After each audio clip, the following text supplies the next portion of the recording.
মহাসচিব মির্জা ফখরুল ইসলাম আলমগীর বলেছেন যে মধ্যপ্রাচ্যে যুদ্ধের প্রভাবে তেলের এবং নিত্য প্রয়োজনীয় জিনিসের দাম আরো বেড়ে যেতে পারে। সামনে কঠিন সময়, যুদ্ধটা আমাদের খুব ক্ষতি করেছে। সামনে কঠিন সময় আসলে কতটা, আপনি কি মনে করছেন একজন অর্থনীতিবিদ হিসেবে এই মুহূর্তে? আমি আমাদের মাননীয় মন্ত্রীর সাথে আমি একমত। আমার মনে হয় আমাদের 55 বছরে এত বড় অর্থনৈতিক চ্যালেঞ্জ আসেনি। এতটুকু বলতে পারি যে এটাতে আমাদের সাধারণত খারাপ বছরেও 4-5% প্রবৃদ্ধির হার হয়, কিন্তু এবার আপনারা যদি খেয়াল করেন চারিদিকে দেশের একই অবস্থা।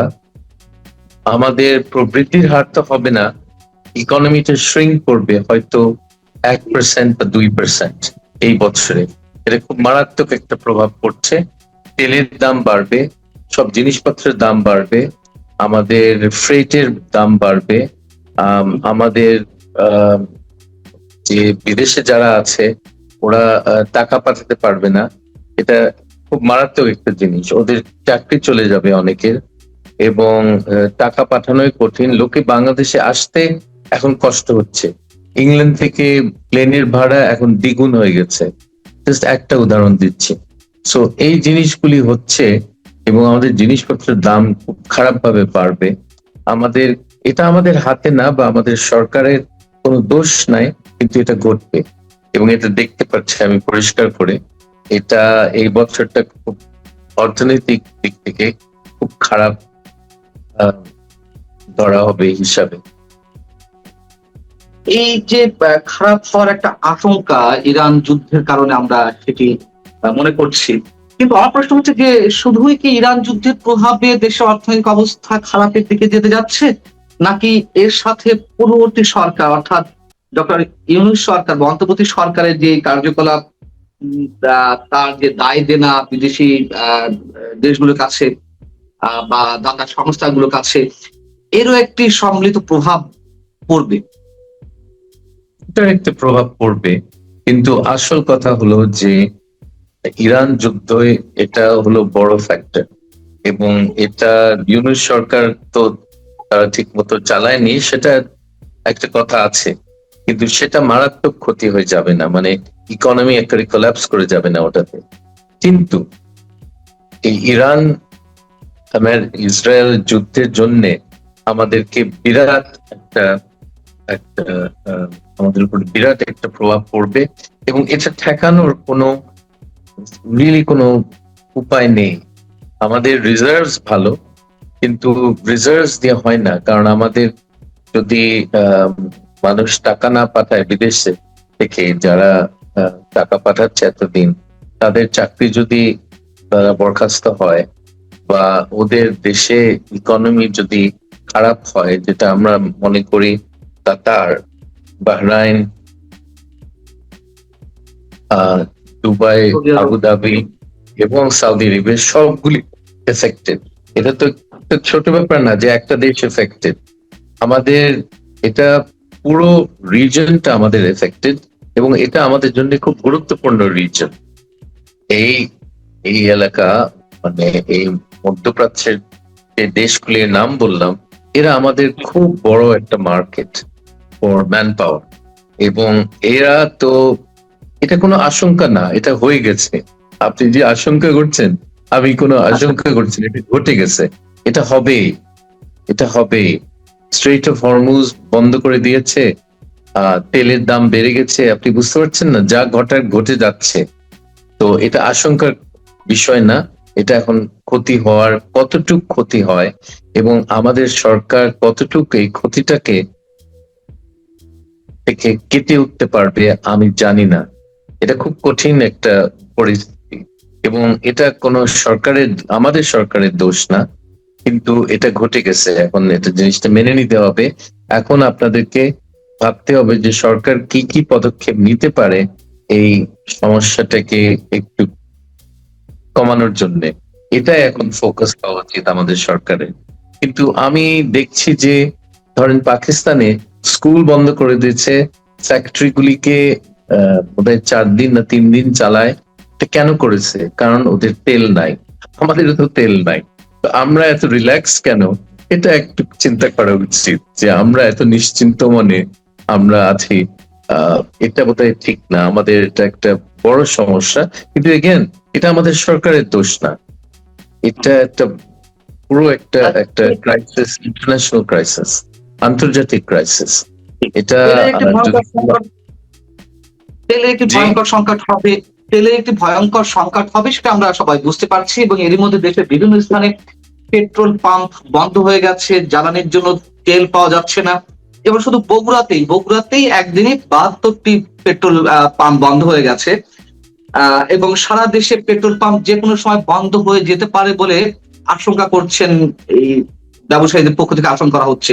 কিন্তু জি, আপনি সেদিকে চিন্তা আমাদের করে দেখেন, ঢাকা শহরে এখন তেল নিতে 6-7 ঘন্টা লাগে, যদি পান 6-7 ঘন্টা লাইন করতে হবে। তো এটা তো আমাদের ব্যবসায়ীদের জন্য এটা খুবই একটা খারাপ লক্ষণ যে তেল পাচ্ছে না, তারা কার্গো কি করে আনবে? কার্গোর ফ্রেটের দাম 3 গুণ হয়ে যাবে তেলের দাম বাড়াতে।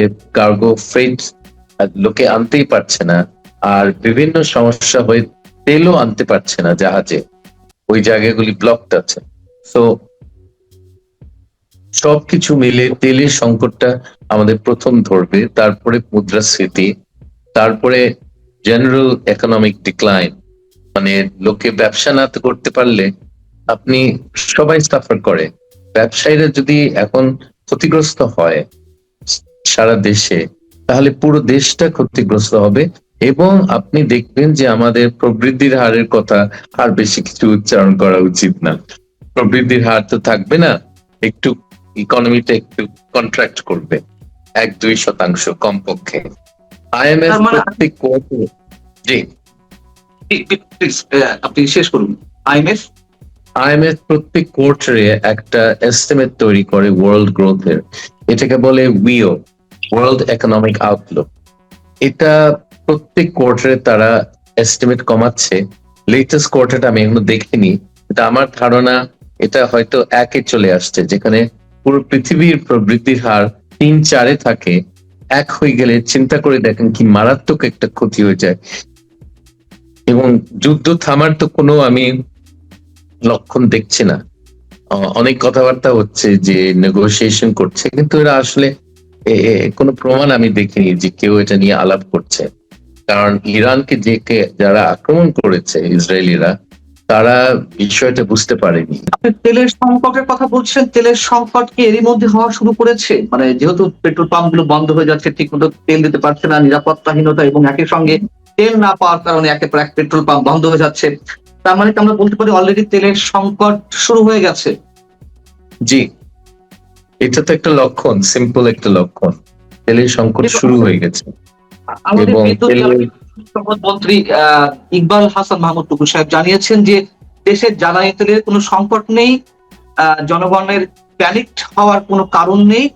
গত বছরের তুলনায় দেখতে প্রায় 25% বেশি জ্বালানি তেল আমদানি করা হচ্ছে, ফলে সরবরাহ নিয়ে উদ্বিগ্ন হওয়ার কোনো কারণ নেই। আচ্ছা, মাননীয় মন্ত্রীটা বলেছেন, ওনার কাছে নিশ্চয়ই ভালো ইনফরমেশন আছে আমাদের তেলের স্টকের উপরে।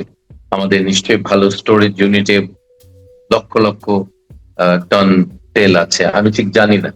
আমি তেলের যে স্টক, এটা আপনারা খোঁজ করেন কত আছে, তেলের স্টকস কত, কত লক্ষ টন, কত লক্ষ মেট্রিক টন তেল আমাদের দেশের স্টোরেজ ট্যাঙ্কে আছে।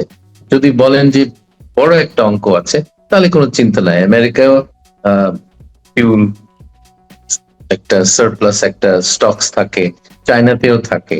তো আমরা যদি আমেরিকার চায়নার মতো ভালো অবস্থায় থাকি, ভেরি গুড। আমার তো মাননীয় মন্ত্রী আমার চেয়ে বেশি আবার বুঝেন এর জন্য। ওনার কাছে আবার ইনফরমেশন। তেলের সংকট আছে বিদায় স্পট মার্কেট থেকে কেনা হচ্ছে এলএনজি কিংবা তেল, আমরা তো এই তথ্য পাচ্ছি।